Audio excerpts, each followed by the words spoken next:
Hello friends, വളരെ tasty ആയിട്ടുള്ള ഒരു മുരിങ്ങയ്ക്ക തോരൻ റെസിപ്പിയായിട്ടാണ് ഞാനിന്ന് വന്നിരിക്കുന്നത്. ഇതിനു വേണ്ടി ഞാൻ മുരിങ്ങയ്ക്ക കട്ട് ചെയ്ത് എടുത്തിട്ടുണ്ട്. ഇനി നമുക്കിത് കുക്ക് ചെയ്തെടുക്കാം. അതിനായി ഞാനൊരു പാൻ അടുപ്പത്ത് വെച്ച് മുരിങ്ങയ്ക്കയും കുറച്ച് വെള്ളവും മഞ്ഞൾപ്പൊടിയും ഉപ്പും ചേർത്ത് നല്ലതുപോലെ കുക്ക് ചെയ്യാൻ വെച്ചിട്ടുണ്ട്.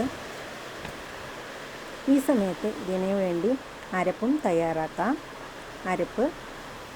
അരപ്പിനായിട്ട് കുറച്ച് തേങ്ങ എടുത്തിട്ടുണ്ട്, 3 പച്ചമുളക് എടുത്തിട്ടുണ്ട്, ശകലം മഞ്ഞൾപ്പൊടിയും ജീരകവും കറിവേപ്പിലയും 3 ചെറിയ ഉള്ളിയും ചേർത്ത് ക്രഷ് ചെയ്തെടുത്തിട്ട് വരാം.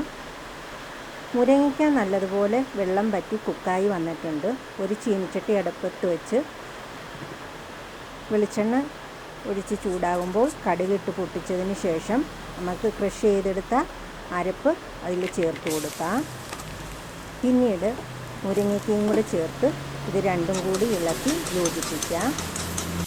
ഇത് 2-3 മിനിറ്റ് ഒന്ന് ഇളക്കിയതിന് ശേഷം നമുക്ക് സ്റ്റൗ ഓഫ് ചെയ്താം.